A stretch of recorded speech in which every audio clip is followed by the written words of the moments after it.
ஆத்ம நமஸ்தே to all. இந்த tarot ரீடிங்கில் உங்கள் பர்சன் உங்ககிட்ட வந்து பேசுவாங்களா? இப்போ நீங்கள் நோ கான்டாக்டில் இருக்கீங்க, அவங்க என்ன கேட்டாலும் மௌனமாகவே இருக்காங்க, வா திறந்து பேச மாட்டேங்கிறாங்க, ஃபீலிங்ஸ் இருக்கா இல்லையானே தெரிய மாட்டேங்குது, அவங்க மனசில் உண்மையாக என்ன தான் இருக்குது, உங்ககிட்ட மன்னிப்பு கேட்பாங்களா? இதை பற்றியெல்லாம் டீட்டெயில்டாக இந்த ரீடிங்கில் தெரிஞ்சுக்க போகிறோம். இந்த கார்டு எனர்ஜி கூட கனெக்ட் ஆகிறதுக்காக இந்த ரீடிங்கை நீங்கள் யாருக்காக பார்க்குறீங்களோ அந்த பர்சனை மனசில் நினச்சிட்டு கமெண்டில் 1176 இந்த நம்பரை டைப் பண்ணுங்கள். இந்த கார்டு எனர்ஜி கூட கனெக்ட் ஆகிருவீங்க. நம்ம சேனலுக்கு நீங்கள் இதான் ஃபஸ்ட் டைம் வரீங்கன்னா மறக்காமல் சப்ஸ்கிரைப் பண்ணிக்கோங்க. பக்கத்தில் இருக்கக்கூடிய பெல் பட்டனையும் கிளிக் பண்ணிக்கோங்க. அப்போ தான் நான் போடக்கூடிய வீடியோஸ் எல்லாமே உடனுக்குடன் உங்களுக்கு நோட்டிஃபிகேஷனில் வந்துக்கிட்டே இருக்கும். உங்களுக்கு எங்கிட்ட பர்சனலாக கிளாஸஸ் எடுத்துக்கணும் அல்லது உங்களுக்கு பர்சனல் டேரோ கார்டு ரீடிங் தேவைப்பட்டுச்சுன்னா இன்ஸ்டா அல்லது மெயிலில் காண்டாக்ட் பண்ணுங்கள். இப்போது இந்த ரீடிங்கில் நம்ம போகலாம். இந்த பர்சனுக்கு உங்கள் மேலே உண்மையாலுமே ஃபீலிங்ஸ் இருக்கா? இந்த நபர் வந்து உங்களை லவ் பண்ணது உண்மையான காதலாக இருந்திருக்கா? அவங்க விருப்பப்பட்டு தான் உங்களை லவ் பண்ணியிருக்காங்களா அப்படின்னு பார்க்குறப்ப வந்து அவங்க உங்கள் மேலே வச்சுருந்த காதல் வந்து உண்மையான காதல் தான். அவங்க நிறைய நம்பிக்கைகளை வந்து உங்களுக்கு கொடுத்துருக்காங்க. அது மட்டும் இல்லாமல் அவங்க உங்களை கவனித்த விதங்கள் எல்லாமே பார்த்து பார்த்து உங்களுக்காக எல்லாமே பண்ணியிருக்காங்க. சரியான வழியில் தான் எல்லாமே வந்து செஞ்சுருக்காங்க. உங்கள் மேலே இப்போவும் இந்த பர்சனுக்கு வந்து நல்ல ஒரு மரியாதை இருக்குது. அது மட்டும் இல்லாமல் மற்றவங்க கிட்ட உங்களை விட்டு கொடுக்கவே மாட்டாங்க, விட்டு கொடுத்து பேசவே மாட்டாங்க. மற்றவங்க கிட்ட உங்களை பற்றி கேட்குறதா இருக்கட்டும் இல்லை உங்களை பற்றி சொல்கிறதா இருக்கட்டும், அவங்க நல்ல விதமாக தான் சொல்கிறாங்க. உங்களை வந்து இப்போ கூட வந்து மதிக்கிறாங்க. முன்னாடியெல்லாம் மதிக்காமல் பேசியிருப்பாங்க, ஆனால் இப்போ அப்படி கிடையாது. உங்கள் பர்சனுக்கு உங்கள் மேலே வந்து ஒரு மரியாதையே இருக்குது. இப்போ இந்த ரிலேஷன்ஷிப்பில் வந்து பெருசாக இந்த நபருக்கு வந்து ஆர்வம் இல்லை. சரியா? இப்போ இருக்கக்கூடிய சிச்சுவேஷன் நம்ம பார்க்குறப்போ இவங்களுக்கு வந்து இதில் பெருசாக விருப்பம் இல்லை. உங்ககிட்ட வந்து பேசுகிறப்ப கூட வந்து சொல்லியிருப்பாங்க, எனக்கு இந்த ரிலேஷன்ஷிப் எல்லாம் வேண்டாம், எனக்கு இப்போ இந்த ரிலேஷன்ஷிப்பில் வந்து விருப்பம் இல்லை, என்னன்னு தெரியலை, எனக்கு உன் மேலே ஃபீலிங்ஸே இருக்க மாட்டேங்குது, ஆனால் உன் மேலே எனக்கு நல்ல நம்பிக்கை இருக்குது, உன்னை நான் மதிக்கிறேன், உன்னை பார்க்குறப்ப கூட ஒரு மரியாதை எனக்கு வந்து இருக்குது அப்படின்னு தான் இந்த பர்சன் வந்து சொல்லுவாங்க. ஆனால் இப்போ இருக்கக்கூடிய இந்த உணர்வு நிலைகளில் வந்து நீங்கள் என்ன பண்ணிகிட்ருக்கீங்க அப்படின்னா இந்த நபரை வந்து திருமணம் பண்ணணும்னு நீங்கள் கேட்டுகிட்டே இருப்பீங்க. அதே மாதிரி இந்த ரிலேஷன்ஷிப்பில் வந்து ஏதாவது உங்களுக்கு ஸ்ட்ராங்கான ஒரு பதில் வேணும் அப்படிங்கிறதுக்காக நீங்கள் வெயிட் பண்ணுறீங்க. அதே மாதிரி திரும்ப திரும்ப அவங்கக்கிட்டே இருந்து ஏதாவது ஒரு பதில் உங்களுக்கு பாசிட்டிவாக கிடைக்காதா அப்படின்னு ட்ரை பண்ணுறதா இருக்கட்டும், இதெல்லாமே நீங்கள் செய்கிறீங்க. ஆனால் உங்கள் பர்சன் வந்து உங்ககிட்ட பேசுகிறாங்க. இதில் ஒரு சிலருக்கு பார்க்குறப்ப பேசுகிறாங்க, ஆனால் அவங்க எப்படி பேசுகிறாங்கன்னா நார்மலாக பேசுகிறாங்க, ஒரு ஃப்ரெண்டாக பேசுகிறாங்க. அந்த ரிலேஷன்ஷிப்புக்குள்ளாடி அவங்க வந்து வரல இன்னுமே. ஏன் அப்படின்னா இந்த பர்சனுக்கு வந்து இப்போ விருப்பம் இல்லை. ஏன் இவ்வளோ பிரச்சனை இந்த ரிலேஷன்ஷிப்பில் இருக்குன்னு பார்க்குறப்ப அவங்களுக்கு உங்கள் மேலே இருக்கக்கூடிய ஃபீலிங்ஸ் வந்து ட்ரூவான ஃபீலிங்ஸ் தான், அதில் எந்த மாற்றமுமே கிடையாது. ஆனால் இந்த பர்சன் வந்து பயப்படுறாங்க. அதாவது உலகத்துக்காக, வெளி உலகத்துக்காக, குடும்பத்துக்காக, மற்றவங்களுடைய எதிர்பார்ப்புகள் வந்து வேறு மாதிரி இருக்குது. இதுக்கடையில் இந்த ரிலேஷன்ஷிப்பை வந்து நான் எப்படி கொண்டு போக முடியும் அப்படின்னு சொல்லி தான் இவங்க வந்து பயப்படுறது. ஒரு போராட்டமாக தான் இந்த ரிலேஷன்ஷிப்பு வந்து இப்போ உங்களுக்கு வந்து இருக்குது. அதனால தான் இந்த ரிலேஷன்ஷிப்பில் இருந்து இன்னுமே உங்களுக்கு சரியான பதில் கிடைக்கல. இந்த ரிலேஷன்ஷிப்பை நினைக்கிறப்ப எல்லாம் உங்களுக்கு எப்படி இருக்குன்னா ஒரு மூச்சு திணறலே வர மாதிரியே இருக்குது. ஏன்னா உங்கள் பர்சனுடைய நடவடிக்கைகளை பார்க்குறப்பவே உங்களுக்கு ரொம்ப பயமாக இருக்குது. அதாவது அவங்க உங்ககிட்ட பேசுகிறாங்க, ஆனால் என்ன கடமைக்கு பேசுகிற மாதிரியே உங்களுக்கு இருக்குது. இந்த ரிலேஷன்ஷிப்புக்காக வந்து நீங்கள் நிறைய போராட்டங்கள், அதாவது சேர்ந்து வாழணும், பிரிஞ்சிருக்கீங்க அப்படின்னா சேர்ந்து வாழணும், கல்யாணம் பண்ணலைன்னா கல்யாணம் பண்ணணும், இந்த மாதிரி நீங்கள் இருக்கீங்க. ஆனால் உங்கள் நபர் தான் இப்போ ரொம்ப தயக்கம் காட்டுறாங்க இந்த ரிலேஷன்ஷிப்பில். இந்த பர்சன் உங்கள் வாழ்க்கையில் இப்போ உங்களுக்கு ஒரு வழிகாட்டியாக தான் இருக்காங்க. அதாவது உங்களுக்கு ஏதாவது தேவைன்னா செய்கிறது, உங்களுக்கு ஏதாவது கஷ்டம்னா அதில் இருந்து உங்களை வந்து வெளியே கொண்டு வரதா இருக்கட்டும். அதே மாதிரி உங்கள் வாழ்க்கைக்கு என்ன வேணும் அப்படிங்கிறத உங்ககிட்ட எப்போவுமே சொல்லி புரிய வச்சுக்கிட்டே இந்த பர்சன் வந்து இருப்பாங்க. அதாவது டீச்சர் மாதிரி நடந்துக்கிட்டே இந்த பர்சன் வந்து இருப்பாங்க. நீங்கள் அவங்கக்கிட்ட பேசுகிறப்ப கூட வந்து இதுதான் நீங்கள் வந்து ஃபீல் பண்ணுவீங்க. இந்த பர்சன் உங்ககிட்ட சொல்கிறது என்னவா இருக்கும்னா, லைஃப் லாங் நான் உனக்கு வந்து நல்ல ஒரு நம்பிக்கையை கொடுப்பேன், உன் கூடவே இருப்பேன், ஆனால் என்னால் வந்து கல்யாணம் பண்ணிக்க முடியாது, இதை தான் அவங்க வந்து சொல்லுவாங்க.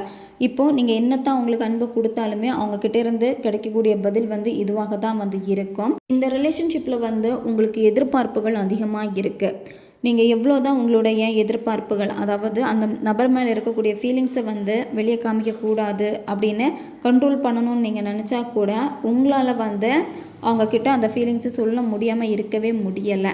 சில நேரம் நீங்கள் நினைக்க விஷயங்களும் சரி, உங்கள் பர்சனுடைய விஷயங்களும் வந்து ஒத்து போகாமல் இருக்குது. சரியா? இந்த மாதிரி தான் நீங்களும் சில நேரம் உணர்றீங்க. அதே மாதிரி அவங்களும் உணர்றாங்க. நம்ம 2 பேருக்குள்ளாடி ஒத்து போகவே இல்லை அப்படின்னு உங்களுக்கே தெரியுது, ஒத்து போக மாட்டேங்குது. ஆனால் நீங்கள் எக்ஸ்பெக்ட் பண்ணுறது என்ன அப்படின்னா, அவங்க கூட லைஃப் லாங் வாழணும், கல்யாணம் பண்ணிக்கணும், ஒரு ஃபேமிலியாக வாழணும். இதை தான் நீங்கள் வந்து விரும்புகிறது. ஆனால் அந்த பர்சனுக்கு வந்து இதில் வந்து இப்போதைக்கு வந்து விருப்பம் கிடையாது. உங்ககிட்ட தெளிவாக சொல்லியிருப்பாங்க, அதுக்கான காரணம் எல்லாத்தையுமே சொல்லியிருப்பாங்க. இந்த சிச்சுவேஷன் வந்து இப்போ ஒரு போராட்டம் நிறைஞ்சதாக வந்து இருக்குது. உங்களுடைய உணர்வுகளை வந்து நீங்கள் சமநிலையாக வச்சுருக்கணும். சரியா? நீங்கள் நிதானமாக இருக்கணும். நீங்கள் இப்போ இருக்கக்கூடிய மைண்ட் செட் எப்படி இருக்குன்னா, அங்கேயும் இல்லாமல் இங்கேயும் இல்லாமல் இந்த மாதிரி தான் இருக்கீங்க. ஆனால் இப்போ நீங்கள் ரொம்ப ரொம்ப நிதானமாக இருக்கணும். நீங்கள் உணர்ச்சி வசப்பட்டு பேசிடுவீங்க. ஆனால் உங்கள் பர்சனுடைய உணர்ச்சிகள் எப்படி இருக்குன்னா, நியாயமாக இருக்கும். உங்ககிட்ட எப்போவுமே நியாயத்தை தான் சொல்லிக்கிட்டே இருப்பாங்க, அவங்க சைடில் இருக்கக்கூடிய நியாயத்தை. ஆனால் அது உங்களுக்கு சரின்னு பட்டாலும் அது உங்களால் அக்செப்ட் பண்ணிக்க முடியலை. இந்த பர்சன் வந்து உங்ககிட்ட வந்து நாடகம் நடிக்கலை. அதே மாதிரி உங்களை வந்து தேவைக்காக அவங்க வந்து பயன்படுத்தலை. பிரேக்கப் ஆனதுக்கப்புறம் இப்போ இந்த பர்சன் உங்ககிட்ட பேசிகிட்டு இருக்காங்க அப்படின்னா தேவைக்காக அவங்க பழகவே இல்லை. சரியா? அவங்க உங்கள் கூட பேசுகிறாங்க அப்படின்னா அவங்களுக்கும் மன ஆறுதலாக இருக்குது. அது மட்டும் இல்லாமல் உங்கள் மேலே ஃபீலிங்ஸும் இருக்குது. ஆனால் என்னென்னா முழுமையாக அவங்களால ஏற்றுக்கொள்ள முடியலை. அதுதான் வந்து காரணம். அதே மாதிரி இந்த நபர் வந்து எப்போவுமே உங்ககிட்ட அவங்களுடைய சூழ்நிலையை வந்து தெளிவாக சொல்லிக்கிட்டே இருப்பாங்க. அதே மாதிரி எல்லா விஷயத்துக்கும் வந்து நான் நேர்மையாக இருக்கணும், இனி நான் எல்லாத்துக்குமே உண்மையாக இருக்கணும் அப்படி தான் உங்ககிட்ட சொல்லுவாங்க. அப்படி சொல்கிறனால தான் உங்ககிட்ட இருந்து எப்போவுமே பின் வாங்கிக்கிட்டே இந்த நபர் வந்து இருக்காங்க. ஏன்னா அவங்க சைடில் நல்லா யோசிச்சு பார்க்குறப்ப சில விஷயங்களில் வந்து நியாயம் இருக்குது. சரியா? நியாயம் இருக்கிறதுனால தான் இந்த நபர் வந்து இப்படி நடந்துக்கிறாங்க. இந்த ரிலேஷன்ஷிப்பை வந்து நீங்கள் வந்து சரிப்படுத்தணும். அதாவது உங்களுடைய மைண்ட் செட்டு உங்கள் பர்சனுடைய மைண்ட் செட்டு வந்து ஒரே மாதிரி வந்து வரணும் அப்படின்னு நீங்கள் போராடுறீங்க. ஆனால் நீங்கள் வந்து இப்போ சந்தோஷமாக இருக்கீங்களான்னு பார்க்குறப்ப வந்து கிடையாது. என்னென்னா இந்த காதலுக்காக என்ன வேணும்னாலும் பண்ணலாம், இந்த காதல் வேணும், இந்த காதலுக்கு யாராச்சும் நமக்கு ஆதரவு தர மாட்டாங்களா, நான் உண்மையாக தானே வந்து இருக்கேன், இந்த மாதிரி தான் உங்களுக்கு தோணிக்கிட்டே வந்து இருக்குது. இதனாலே வந்து பார்த்திங்கன்னா இப்போ நீங்கள் இருக்கக்கூடிய மைண்ட் செட்டு செக் பண்ணுறப்போ ரொம்ப நெகட்டிவாக வந்து இருக்குது. ஆனால் வெளியே வந்து நீங்கள் காமிக்காமல் வந்து இருக்கீங்க. ஆனால் உள்ளுக்குள்ளாடியே அவ்வளோ வலி வேதனை எல்லாமே வந்து இருக்குது. எங்கே இவங்களை வந்து முழுசாக இழந்துருவேனோ, முழுசாக விலகி போயிடுவாங்களோ அந்த ஒரு பயம் வந்து உங்களுக்கு வந்து இருக்குது. இருந்தாலுமே உங்கள் பர்சன்கிட்ட பெருசாக வெளிக்காட்டாமல் கொஞ்சம் மரியாதையோட ஓகே ஓகே அப்படின்னு சொல்லிட்டு தான் நீங்கள் போகிறீங்க. ஆனால் ஒரு சில நேரத்தில் உங்களுடைய உணர்வுகளை வந்து உங்களாலே கட்டுப்படுத்த முடியலை. அதாவது இந்த பர்சனை வந்து யாருக்குமே விட்டு கொடுத்துடக்கூடாது அப்படின்னு நீங்கள் நினைக்கிறீங்க. இந்த பர்சன் வந்து ரொம்ப பொறுமையோடு வந்து இருக்காங்க. அது மட்டும் இல்லாமல் பொறுப்போடு வந்து இப்போ வந்து இருக்காங்க. உங்ககிட்ட பேசுகிறப்ப சொல்லுவாங்க, முன்னாடியெல்லாம் நான் வந்து ரொம்ப விளையாட்டுத்தனமாக இருந்துட்டேன், ஆனால் இது லைஃப், இனிமேல் என்னால் விளையாட்டுத்தனமாக இருக்க முடியாது. கண்டிப்பாக இந்த பர்சன் வந்து உங்ககிட்ட டைம் கேட்பாங்க இந்த சிச்சுவேஷனை மாற்றுறதுக்காக. ஏன்னா நீங்கள் இப்போ போராடிக்கிட்டே இருக்கீங்க. இப்போது உங்களுடைய எனர்ஜியும் உங்கள் பர்சனுடைய எனர்ஜியும் ஒத்து போகுதா அப்படின்னு பார்க்குறப்ப வந்து ஒத்து போகலை. சரியா? ஏன்னா நீங்கள் ரொம்ப பேடான மைண்ட் செட், அதாவது நெகட்டிவான ஒரு மைண்ட் செட்டில் இருப்பீங்க. உங்கள் பர்சன் வந்து பொறுமையாக, அதாவது வெளியே வந்து எல்லாத்தையும் சமாளிக்கலாம், அதாவது லைஃப் எப்படி போகுதோ அப்படியே போகட்டும் அப்படின்னு வந்து சொல்லுவாங்க. ஆனால் அதை உங்களால் அக்செப்ட் பண்ணிக்க முடியாது. இந்த ரிலேஷன்ஷிப்பில் இருக்கக்கூடிய இந்த சூழ்நிலை வந்து மாறணும் அப்படின்னா கொஞ்சம் நீங்கள் நன்றி உணர்வோடு இருங்க. சரியா? நன்றி உணர்வு அப்படின்னா உங்கள் வாழ்க்கையில் என்னென்ன விஷயங்கள் உங்களுக்கு கிடைச்சிருக்கோ, நல்ல விஷயங்கள், அது சின்ன விஷயமா இருக்கட்டும், பெரிய விஷயமா இருக்கட்டும், நிறைய விஷயங்கள் நீங்கள் கேட்டதெல்லாமே உங்கள் லைஃப்பில் வந்து நடந்திருக்கும். அதுக்கெல்லாமே நன்றியை வந்து செலுத்துங்க. சரியா? டெய்லியுமே வந்து உங்கள் லைஃப்பில் என்னென்ன நல்ல விஷயங்கள் நடந்துகிட்ருக்கோ அதுக்கு மனசார நன்றியை தெரிவிச்சுக்கிட்டே இருங்க.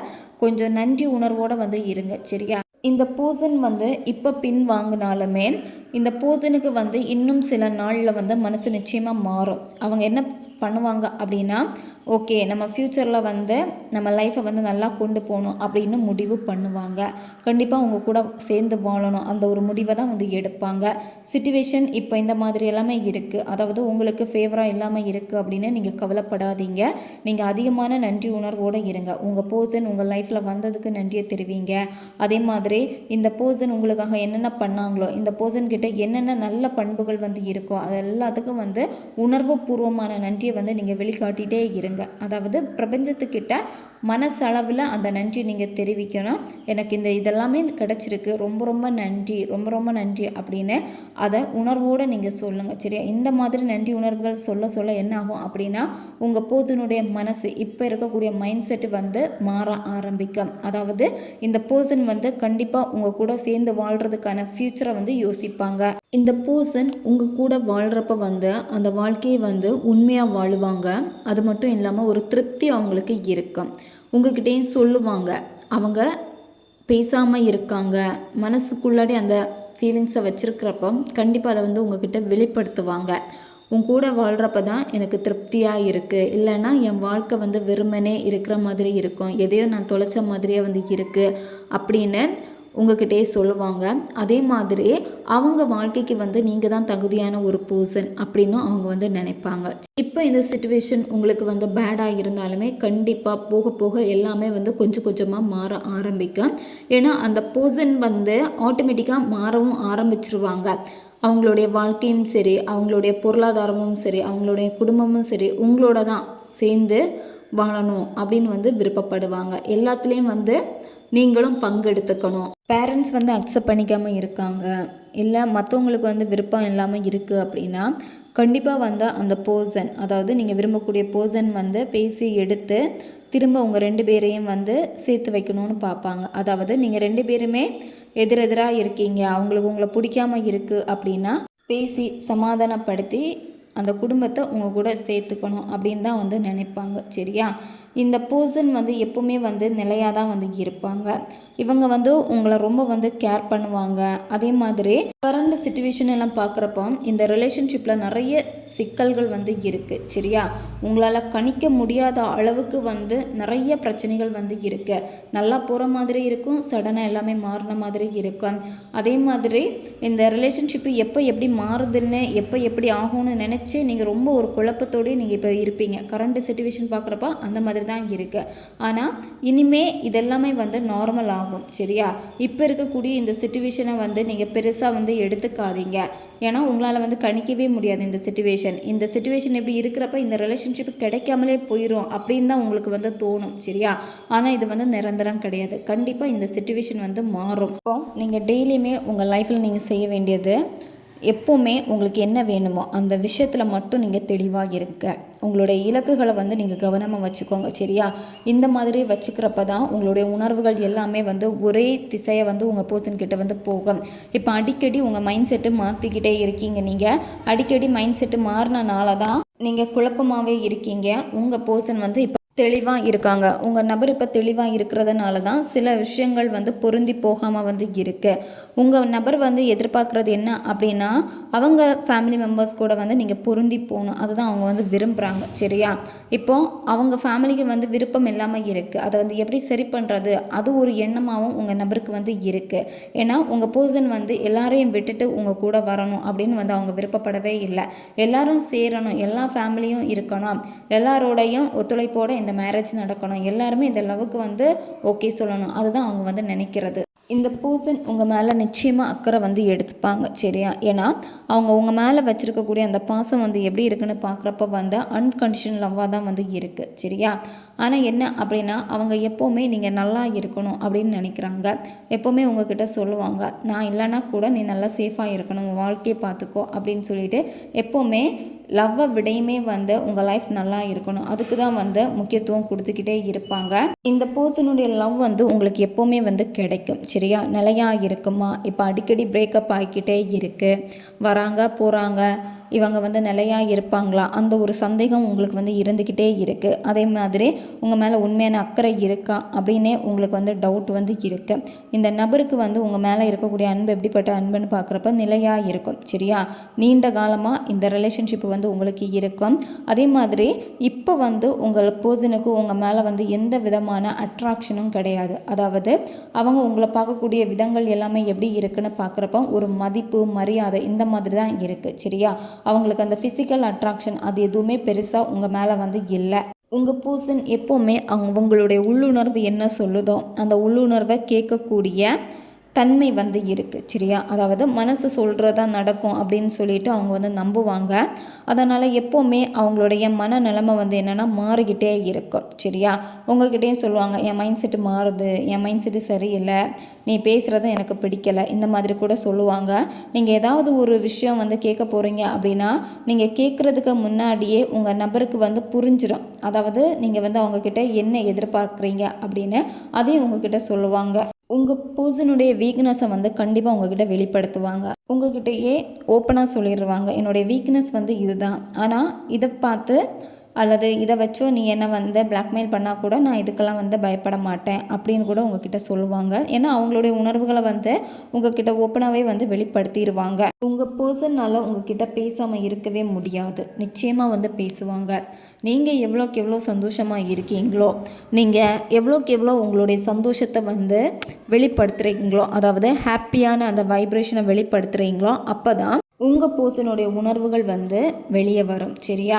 இப்போ நீங்கள் வந்து எப்படி இருக்கீங்கன்னா, சில நேரம் சந்தோஷமாக இருக்கீங்க, சில நேரம் வந்து சொல்ல முடியாத பெயின் உங்களுக்குள்ளாடியே இருக்குது. இருந்தாலுமே எவ்வளோக்கு எவ்வளோ நீங்கள் சந்தோஷமாக இருக்கீங்களோ அந்த அளவுக்கு இந்த ரிலேஷன்ஷிப்பில் வந்து நீங்கள் ஒவ்வொரு ஸ்டெப்பாக ஏறிக்கிட்டே நீங்கள் வந்து இருப்பீங்க சரியா. உங்கள் பர்சனுக்கு வந்து சில நேரம் உங்கள் மேலே தீவிரமான அந்த ஃபீலிங்ஸ் வந்து இருந்தாலுமே அவங்க என்ன பண்ணுவாங்க அப்படின்னா அதை சீராக கொண்டு போவாங்க, அமைதியாக கொண்டு போவாங்க, நிதானமாக இருப்பாங்க. இதுதான் உங்கள் பர்சன் சரியா. ஏன்னா அவங்களுக்கும் உங்கள் மேலே வந்து விருப்பம் வந்து இருக்குது. இருந்தாலுமே மற்ற விஷயங்கள் எல்லாமே பார்க்குறப்ப வந்து அவங்கள வந்து அமைதியாக அப்படியே பொறுமையாக கொண்டு போய்கிட்டே வந்து இருக்காங்க. உங்கள் பர்சன் நிச்சயமாக வா திறந்து உங்ககிட்ட பேசுவாங்க. நீ வேணும், எனக்கு ஒன்று ரொம்ப பிடிக்கும் அப்படின்னு சொல்லிட்டு உங்ககிட்ட சொல்லிடுவாங்க. அதே மாதிரி உங்களை எந்த இடத்துல, அதாவது எங்கெல்லாம் வச்சு உங்களை வந்து ரொம்ப ஹர்ட் பண்ணியிருக்காங்களோ அந்த விஷயங்களை நினச்சும் அவங்க வந்து வருத்தப்படுவாங்க. அதே மாதிரி உங்ககிட்ட மன்னிப்பும் வந்து கேட்பாங்க சரியா. சில நேரம் உங்ககிட்ட சொல்லுவாங்க, அதாவது உன்னை நான் புரிஞ்சுக்காமல் இருந்துட்டேன், என்னால் வந்து உன் ஃபீலிங்ஸை வந்து புரிஞ்சுக்கொள்ள முடியலை, எனக்கு தெரியுது, இருந்தாலும் என்னால் அக்செப்ட் பண்ணிக்க முடியாமல் வந்து இருக்குது, அதனால தான் நான் வந்து உங்ககிட்ட இருந்து விலகி போய்கிட்டே இருக்கேன், எனக்கும் ரொம்ப சிரமமாக தான் இருக்குது, நீ வந்து கஷ்டப்படுறத பார்க்குறப்ப என்னால் வந்து இருக்கக்கூடிய சூழ்நிலையை மாற்றவும் முடியலை, என்ன பண்ணுறதுன்னே எனக்கு தெரியலை அப்படின்னு கண்டிப்பாக அவங்க உங்ககிட்ட அழுவாங்க. நிச்சயமாக அவங்க இதை சொல்கிறப்ப வந்து ரொம்ப ஃபீல் பண்ணி தான் வந்து சொல்லுவாங்க. இந்த காதலில் கண்டிப்பாக ஒருத்தங்களுடைய உதவி வந்து உங்களுக்கு கிடைக்கும் சரியா. அதாவது அந்த நபர் வந்து உங்கள் ஃப்ரெண்டாக இருப்பாங்க, உங்கள் 2 பேருக்கு தெரிஞ்ச மியூச்சுவல் ஃப்ரெண்டாக இருப்பாங்க, அப்படி இல்லைன்னா அவங்க உறவினர்களாக இருப்பாங்க, இல்லை உங்கள் சைடில் இருக்கக்கூடிய உறவினர்களாக இருப்பாங்க சரியா. இந்த ரிலேஷன்ஷிப்பில் வந்து ஒரு தெளிவான தகவல் பரிமாற்றத்தை வந்து உங்கள் பர்சன்கிட்ட வந்து கொண்டு போவாங்க. இந்த உறவு வந்து நல்லபடியாக சேரணும் அப்படின்னு தான் அவங்களும் வந்து விருப்பப்படுவாங்க. அதாவது அந்த பர்சனை வந்து நம்பலாமா அப்படின்னு வந்து பார்க்குறப்ப நீங்கள் வந்து நம்பலாம் சரியா. ஏன் அப்படின்னா அவங்க இந்த ரிலேஷன்ஷிப்பை வந்து சேர்ந்தால் நல்லா இருக்கும் அப்படின்னு தான் அவங்க வந்து நினைக்கிறாங்க, மனப்பூர்வமாக வந்து நினைக்கிறாங்க. அவங்க உங்ககிட்ட சொல்லுவாங்க, இந்த ரிலேஷன்ஷிப் வந்து கண்டிப்பாக சேரும், ஏன்னா இந்த ரிலேஷன்ஷிப்பு வந்து ரொம்ப நாள் போகும், இது வந்து பிரேக்கப் வந்து தற்காலிகம் தான் அப்படின்னு அவங்களே சொல்லுவாங்க. அவங்களே உங்ககிட்ட சொல்லுவாங்க, என் மனசு வந்து சொல்லுது, இப்போ நடந்த இந்த விஷயத்தையெல்லாம் நீங்கள் வந்து பெருசாக வந்து எடுத்துக்காத, இதெல்லாம் வந்து சீக்கிரமாக வந்து மாறும், இனி இந்த ரிலேஷன்ஷிப்புக்கு என்ன பண்ணலான்னு நீ யோசி, இந்த ரிலேஷன்ஷிப்பை வந்து நீ அடுத்த கட்டம் கொண்டு போகிறதுக்கு வந்து தயாராக இரு, ஏதாவது முயற்சி பண்ணு, இந்த மாதிரி உங்களுக்கு ஆதரவு வந்து கொடுப்பாங்க சரியா. ஏன் அப்படின்னா இந்த நபர் வந்து உங்களை சின்னதுலேருந்தே பார்க்கக்கூடிய ஒரு பர்சனாக இருப்பாங்க. அப்படி இல்லைன்னா 1 வருஷம் 2 வருஷம் பழக்கமாக இருக்கும், நீங்கள் வேலை செய்யக்கூடிய இடத்துல பழக்கமாக இருக்கும், உங்களை பற்றி எல்லாமே அவங்களுக்கு வந்து தெரிஞ்சிருக்கும், நீங்கள் வந்து எப்போ சந்தோஷமாக இருப்பீங்க, எப்போ அழுவீங்க, உங்கள் மனசை வந்து நல்லாவே புரிஞ்சு வச்சுருப்பாங்க. அப்போ அவங்களுக்கு தெரியும் நீங்கள் வந்து இந்த ஒரு ரிலேஷன்ஷிப்புக்காக தான் போராடிக்கிட்டே இருக்கீங்க அப்படின்னு. உங்களுடைய வாழ்க்கையில் வந்து இதுதான் பெரிய ஒரு சொத்து அப்படின்னு நீங்கள் நினச்சிருப்பீங்க, இதுவும் அவங்களுக்கு வந்து தெரியும். இந்த ரிலேஷன்ஷிப்புனால அதாவது நீங்கள் 2 பேரும் சேர்றதுக்கு கண்டிப்பாக அவங்களுடைய உதவியும் வந்து உங்களுக்கு வந்து கிடைக்கும் சரியா.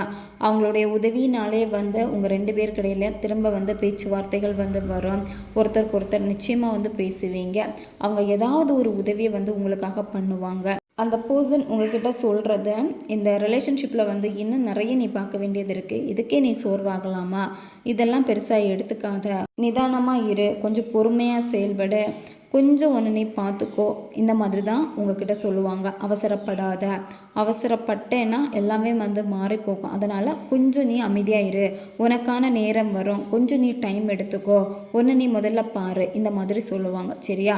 அவங்க இந்த மாதிரியான ஒரு அட்வைஸை வந்து உங்களுக்கு கொடுக்குறாங்க அப்படின்னா நிச்சயமாக அவங்களுடைய அட்வைஸை வந்து நீங்கள் கேட்டுக்கோங்க. சரியா? ஏன் அப்படின்னா அந்த பர்சன் கண்டிப்பாக உங்கள் காதலுக்கு வந்து உதவி பண்ணுவாங்க. இப்போ சொன்ன நபர் வந்து யாராக வேணாலும் இருக்கலாம். சரியா? முகம் தெரியாத நபராக கூட இருக்கலாம்.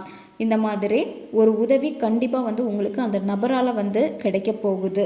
நீங்கள் 2 பேரும் சேர்ந்து பிஸ்னஸ் பண்ணுறீங்க, இல்லை வேலை செஞ்சிட்ருக்கீங்க அப்படின்னா உங்கள் பர்சன் இப்போ உங்ககிட்ட பேசாமல் இருக்காங்க, என்ன கேட்டாலும் பதில் தராமல் இருக்காங்க அப்படின்னா கண்டிப்பாக உங்ககிட்ட வந்து பேசுவாங்க. அதாவது வேலை சம்மந்தப்பட்ட விஷயமா உங்ககிட்ட வந்து பேசுவாங்க. இப்போ நீங்கள் வந்து எப்படியாவது எங்கிட்ட பேசினா போதும் அப்படின்னு காத்துட்ருக்கீங்க. இந்த மாதிரியான ஏதாவது ஒரு வழி வந்து உங்களுக்கு கண்டிப்பாக வந்து கிடைக்கும். சரியா? அதனால் நீங்கள் சோர்வடைய வேண்டிய அவசியமே இல்லை. இப்போ நீங்கள் ரொம்ப ரொம்ப சந்தோஷமாக இருக்கணும். என்னத்தான் மனசில் வந்து அவ்வளோ வலி இருந்தாலுமே உங்களை நீங்கள் சந்தோஷமாக வச்சுக்கோங்க. எப்போவுமே அந்த உதட்டில் வந்து உங்களுக்கு சிரிப்பு வந்து இருந்துக்கிட்டே இருக்கணும். எப்போ நீங்கள் சிரிக்கிறீங்களோ, அளவுக்கு அதிகமாக சிரிக்கிறீங்களோ, அளவுக்கு அதிகமாக உங்களை வந்து சந்தோஷமாக வச்சுருக்கீங்களோ அப்போ தான் உங்கள் வாழ்க்கையிலையும் சரி, ரிலேஷன்ஷிப்லேயும் சரி கொஞ்சமாக முன்னேற்றம் அடைஞ்சிக்கிட்டே வருவீங்க. ஏன்னா உங்களுக்கான ஸ்டெப்ஸ் பிரபஞ்சம் கொடுத்துட்டாங்க, நீங்கள் தான் ஏறி போகணும். சரியா? அதுக்கு நீங்கள் தயாராக இருங்க. உங்கள் வாழ்க்கையில் நிறைய வாய்ப்புகளையும் நீங்கள் தவற விட்டுருக்கீங்க. தவற விட்ட வாய்ப்புகளை நினச்சி இப்போ நீங்கள் ரொம்ப கவலையாக இருக்கீங்க. அது எப்படி இருக்குது அப்படின்னா, நான் தான் வந்து சரியாக கவனிக்காமல் விட்டுட்டேனே, நான் தான் வந்து அக்கறை இல்லாமல் நடந்துக்கிட்டேனே அப்படிங்கிற ஒரு குற்ற உணர்வு உங்களுக்கும் வந்து இருக்குது. சரியா? இப்படி இருக்கிறதுனால உங்களுக்கு இப்போ எப்படி இருக்குன்னா, உங்கள் மேலேயே நீங்கள் வந்து பழியை சுமந்துக்கிட்டே இருக்கிற மாதிரி இருக்குது. அதே மாதிரி இந்த ரிலேஷன்ஷிப்பில் வந்து நிறைய வாய்ப்புகளை தவற விட்ட மாதிரி இருக்கும். அதே மாதிரி உங்கள் பர்சனை வந்து பாராட்ட தவறிட்டோமோ அப்படின்னு கூட இருக்குது. அதாவது உங்களுடைய கண்ணோட்டம் வந்து எப்படி இருக்குன்னு பார்க்குறப்போ இழந்ததை நினச்சி தான் வந்து ரொம்ப வருத்தப்பட்டுக்கிட்டே இருக்கு. ஆனால் கிடைக்க போகிறத நீங்கள் வந்து கவனிக்க மாட்டேங்கிறீங்க. எது இல்லையோ அதில் தான் உங்களுடைய ஃபோக்கஸ் எல்லாமே இருக்குது. அன்றைக்கி தான் இந்த மாதிரி பேசியிருக்கக்கூடாது, அன்றைக்கி தான் இந்த தவறை பண்ணியிருக்கக்கூடாது, அன்றைக்கி கொஞ்சம் பொறுமையாக இருந்திருக்கலாமே அப்படின்னு சொல்லிட்டு முடிஞ்ச விஷயங்களில் வந்து அதை அன்றைக்கி நான் சரி பண்ணியிருக்கலாமே, இந்த மாதிரி செஞ்சுருக்கலாமே, இதுதான் நீங்கள் நினைக்கிறீங்க. இதை நீங்கள் நினச்சி ஒரு பிரயோஜனமும் இங்கே கிடையாது. சரியா? அதனால் பயனும் இனிமேல் இல்லை. உங்களுக்கு நிறைய வாய்ப்புகள் வந்து இன்னும் இருக்குது. சரியா? அதனால் கொஞ்சம் நீங்கள் வந்து மனசை வந்து போட்டு அடம் பிடிக்க வைக்காதீங்க. அதாவது அங்கே தான் நான் தப்பு பண்ணேன், அன்னைக்கு கொஞ்சம் நான் மாற்றி பேசியிருக்கலாமே, இந்த மாதிரி எல்லாமே உங்களுக்கு தோணிக்கிட்டே இருக்கு. இப்போ உங்கள் மனசே வந்து ஏற்றுக்காமல் இருக்குது. அதாவது திரும்ப திரும்ப நீங்கள் அதையே நினைக்கிறதுனால. சரியா? அதனால் உங்களுக்கே வந்து சலிப்புத்தன்மையாக இருக்கும். அது மட்டும் இல்லாமல் உங்கள் லைஃப்பை வந்து நீங்கள் பாசிட்டிவாக பார்க்க மாட்டீங்க, எல்லாத்தையுமே வந்து அவாய்ட் பண்ணிக்கிட்டே இருப்பீங்க. அதனால் வாய்ப்புகள் வந்து உங்களுக்கு தெரியாமலே போய்கிட்டே இருக்குது. சரியா? அதனால் கொஞ்சம் நடந்த விஷயங்களை அக்செப்ட் பண்ணிக்கிட்டு இனிமேல் மாற்றிக்கலாம், எல்லாமே மாறும், எனக்கு இன்னும் வாய்ப்பு இருக்குது அப்படிங்கிறத மனசில் நீங்கள் ஏற்றிக்கோங்க. சரியா? ஏன்னா உங்களுக்கு வாய்ப்புகள் இருக்குது. பிரபஞ்சம் நிறைய வாய்ப்புகளை கொடுத்துருக்காங்க. அதே மாதிரி உங்கள் பக்கத்தில் வந்துட்டு மாறி போயிருக்கு வாய்ப்புகள் எல்லாமே. உங்கள் நபர் வந்து பேசுவாங்க, பேச வரப்போ வந்து சடனாக நீங்கள் ஏதாவது ஒரு விஷயம் சொல்கிறப்ப எல்லாமே மாறி போயிருக்கு. இந்த மாதிரி நடந்திருக்கு. எல்லாமே அங்கே சின்ன சின்ன மிஸ்டேக் தான். சரியா? ஏன் அப்படின்னா நீங்களும் இன்னும் கடந்த காலத்தில் தான் நீங்கள் நிற்கிறீங்க. உங்கள் மனசு வந்து சந்தோஷமாக முழு மனசோடு இருக்கா அப்படின்னு பார்க்குறப்ப கிடையாது. ஏதோ ஒரு ஏக்கம், ஏதோ ஒரு சோர்வு, இந்த மாதிரி தான் இருக்குது. அதாவது அன்னைக்கு நாங்கள் நல்லா இருந்தோமே, அன்னைக்கு வந்து இதெல்லாமே எங்கள் காதலில் இருந்துச்சு, ஆனால் இன்றைக்கி ஏன் இல்லை, இந்த ஒரு இது தான். அதனால் கடந்த காலத்தில் முடிஞ்சதும் முடிஞ்சு போச்சு, அதை திரும்ப எடுக்க முடியாது. அதனால் கடந்த காலத்தில் நடந்த நல்ல நிகழ்வுகளுக்கு வந்து நன்றி உணர்வை செலுத்துங்க. சரியா? ஓகே, இதெல்லாமே என் லைஃப்பில் வந்து நிறைய சந்தோஷத்தை கொடுத்துருக்கு, ரொம்ப ரொம்ப நன்றி பிரபஞ்சமே அப்படின்னு அந்த நன்றி உணர்வு பழக்கத்தை எப்போவுமே நீங்கள் கடைபிடிச்சிக்கிட்டே வாங்க. ஏன்னா இந்த காலில் வந்து உங்களுக்கு என்ன சொல்ல வராங்க அப்படின்னா, நீங்கள் நன்றி உணர்வோடு இருக்கணும். வாழ்க்கை வந்து டெய்லியுமே ஒரே மாதிரி வந்து இருக்காது. சரியா? ஒவ்வொரு நாளை விடையுமே வந்து சிறந்த நாட்களும் வந்து வரப்போகுது. அதனால் இப்போ இருக்கக்கூடிய சிச்சுவேஷனில் வந்து உங்களுக்கு சில நல்ல வாய்ப்புகள் கிடைச்சும் அதை உணர முடியலை அப்படின்னா முதல்ல உங்களோட மனநிலையை வந்து நீங்கள் மாற்றிக்கோங்க. சரியா? மனநிலையை வந்து நீங்கள் மாற்றிக்கிட்டீங்க அப்படின்னா நிச்சயமாக வாய்ப்புகள் வந்து உங்களுக்கு கண்ணு முன்னாடி இருக்கிறத சீக்கிரமாகவே வந்து புரிஞ்சுக்கிட்டு செயல்பட ஆரம்பிச்சிருவீங்க. உங்களுக்கு இப்போ என்ன தோணுது அப்படின்னா, நீங்கள் காத்துட்ருக்கீங்க, வெளியிலேருந்து தான் எனக்கு சந்தோஷம் வரணும், அதாவது ஒரு குறிப்பிட்ட இந்த பர்சன்கிட்டே இருந்தது எனக்கு சந்தோஷம் வரணும் அப்படின்னு தான் நீங்கள் வெயிட் பண்ணுறீங்க. இந்த மாதிரி நீங்கள் காத்திருக்காதீங்க. இன்னொருத்தங்க கிட்டே இருந்து தான் உங்களுக்கான சந்தோஷம் கிடைக்கும் அப்படின்னு எப்போவுமே நினைக்காதீங்க. முதல்ல உங்களுக்கு நீங்களே சந்தோஷம் அடைகிறதுக்கான விஷயங்களை தேடி கண்டுபிடிங்க. உங்களுக்கு என்னென்ன விஷயங்கள் பிடிக்குமோ அதில் வந்து கொஞ்சம் நீங்கள் கவனம் செலுத்தினாலே நீங்கள் சந்தோஷப்படுவீங்க. இப்போ ஒரு வேலை செய்கிறீங்க அப்படின்னா அந்த வேலையை நீங்கள் நல்லா முடிச்சிட்டிங்க அப்படின்னா அது உங்களுக்கு ஒரு சந்தோஷம் கிடைக்கும். அதே மாதிரி உங்கள் லைஃப்பில் வந்து என்னென்ன செய்ய வேண்டியது இருக்கோ அந்த விஷயங்கள் எல்லாம் செஞ்சு முடிக்கிறப்பவே வந்து ஒரு திருப்தி உங்களுக்கு கிடைக்கும். அதுவே உங்களுக்கு சந்தோஷமாக இருக்கும். இந்த மாதிரி உங்களுக்கு எது சந்தோஷத்தை கொடுக்குமோ அதை உங்களுக்குள்ளாடியே தேடுங்க. மற்றவங்க கிட்ட வந்து எதிர்பார்க்காதீங்க. இப்போ நீங்கள் மற்றவங்க கிட்ட அந்த சந்தோஷத்தை எதிர்பார்க்குறனால தான் என்ன ஆகுது அப்படின்னா நிறைய வாய்ப்புகளை தவற விடுவீங்க. அது மட்டும் இல்லாமல் எப்போவுமே மற்றவங்களே டிபெண்ட் பண்ணிக்கிட்டே நீங்கள் இருப்பீங்க. அவங்க வந்தால் நான் வந்து சந்தோஷமாக இருப்பேன், அவங்க பேசினா நான் சந்தோஷமாக இருப்பேன் அப்படின்னு உங்களை நீங்களே நம்ப வச்சுக்கிட்டீங்க. சரியா? அதுதான் இப்போ உங்களுடைய சோகத்துக்கான காரணம். இப்போ இருக்கக்கூடிய இந்த தேக்க நிலையிலிருந்து கண்டிப்பாக நீங்கள் கடந்து போய் தான் ஆகணும். சரியா? வாழ்க்கையிலுடைய அடுத்த கட்டத்துக்கு நீங்கள் போகிறப்ப தான் எல்லாமே உங்களுக்கு மாறும். உங்கள் பர்சன்கிட்ட இருந்து நீங்கள் எதிர்பார்க்குறப்போ சில விஷயங்கள் எதிர்பாராத விதமாக நடக்குது. எதிர்பார்த்தபடி வரல அப்படின்னா ஒரு சோர்வு உங்ககிட்ட தெரியுது. அதே மாதிரி அதிர்ச்சியாக நீங்கள் இருக்கீங்க. ஸோ இந்த மாதிரி இருக்கிறதுனால கொஞ்சம் நீங்கள் ஓய்வு எடுத்துக்கோங்க. சரியா? ஏன்னா இப்போ உங்கள் மனசு ஃபுல்லாக இருக்கிறதே இந்த ரிலேஷன்ஷிப்பு தான். இதை தவிர வேறு எதுவுமே இல்லை. எனக்கு இந்த ரிலேஷன்ஷிப்பு வந்து எப்படியாவது கிடைச்சா போதும், இதை மட்டும்தான் நீங்கள் வந்து திரும்ப திரும்ப கேட்டுக்கிட்டே இருக்கிறது. இப்போ உங்கள் மனசும் அதிகமாக காயப்பட்டிருக்கு. அந்த காயத்துக்கு முதல்ல மருந்து போடுங்க. சரியா? கொஞ்சம் ஓய்வு எடுத்துக்கோங்க. சின்ன ஒரு பிரேக் கொடுங்க. இந்த ரிலேஷன்ஷிப்பில் எல்லா விஷயத்தையும் வந்து அலசி ஆராய்ஞ்சிக்கிட்டே இருக்காதீங்க. சரியா? அதாவது நீங்கள் என்ன பண்ணிகிட்டு இருக்கீங்க அப்படின்னா உங்கள் நபரை பற்றின எல்லா விஷயங்களும் உங்களுக்கு தெரியணும். அவங்க இப்போ என்ன பண்ணிகிட்ருக்காங்க, தேர்ட் பார்ட்டி இருக்காங்களா, இல்லை இவங்க வந்து என்னை விட்டு போயிடுவாங்களா, இந்த மாதிரி தான் எப்போவுமே நீங்கள் நினச்சிக்கிட்டே இருக்கீங்க. அதனால் கொஞ்சம் உங்களுக்காக நீங்கள் வந்து டைம் கொடுங்க. மெடிடேஷன் பண்ணுங்கள், நல்லா தூங்குங்க. அதே மாதிரி உங்கள் லைஃப்பில் டெய்லி என்னென்ன செய்யணும்னு இருக்கோ அதை வந்து நீங்கள் நோட் பண்ணி வச்சுக்கோங்க. சரியா? அது மட்டும் இல்லாமல் உங்களுக்கான நேரத்தை நீங்கள் கொடுக்குறப்போ உங்களுடைய வாழ்க்கையில் வந்து என்னென்ன செய்ய வேணுமோ அதுக்கான பயிற்சிகளையும் நீங்கள் வந்து எடுங்க. சரியா? ஸோ இதுதான் நீங்கள் வந்து இப்போ செய்ய வேண்டியது. அதே மாதிரி ஒரு விஷயத்துலேயே மாட்டிக்கிட்டே இருக்கீங்க, அதாவது திரும்ப திரும்ப சில விஷயங்கள் வந்து நெகட்டிவாகவே உங்களுக்கு நடக்குது, அதுலேருந்து வெளியே வர முடியாமலும் நீங்கள் தவிச்சிக்கிட்டே இருக்கீங்க. வெளியே வரதுக்கும் உங்கள் மனசு வந்து அனுமதிக்கவும் மாட்டேங்குது. அப்போது முதல்ல இப்போ நீங்கள் உங்களை தான் கவனிச்சுக்கணும். இந்த கார்டுடைய அவுட்கம் பார்க்குறப்ப என்ன சொல்கிறாங்க அப்படின்னா இப்போ நீங்கள் ஓய்வெடுக்கணும். சரியா? ஏன்னா நீங்கள் வந்து ஓய்வெடுக்க மாட்டேங்கிறீங்க, சரியாக தூங்க மாட்டேங்கிறீங்க, சாப்பிட மாட்டேங்கிறீங்க. ஏதோ ஒரு விஷயம் உங்கள் லைஃப்பில் நடந்து அந்த இடத்துல நான் ஏன் அப்படி பண்ணேன், இந்த ஒரு குற்ற உணர்வு, மன அழுத்தம் இதெல்லாமே உங்களுக்கு ரொம்ப நாளாகவே இருந்துக்கிட்டே இருக்குது. இதனால் உங்களுடைய உடம்பையும் நீங்கள் கெடுத்துட்ருக்கீங்க, உங்கள் மனசையும் நீங்கள் வந்து கெடுத்துட்ருக்கீங்க. சரியா? இப்போது நீங்கள் வந்து ஓய்வெடுத்துக்கோங்க. ஓகே, எல்லாமே மாறும் அப்படின்னு கொஞ்சம் உங்களை நீங்கள் ஃபோக்கஸ் பண்ண ஆரம்பிங்க. நீங்கள் நார்மல் ஆகிறத விடையுமே இப்போ வேறு எதுவுமே பெருசு கிடையாது. ஏன்னா நிறைய விஷயங்களுக்கு அவசரப்பட்டுக்கிட்டே இருக்கீங்க.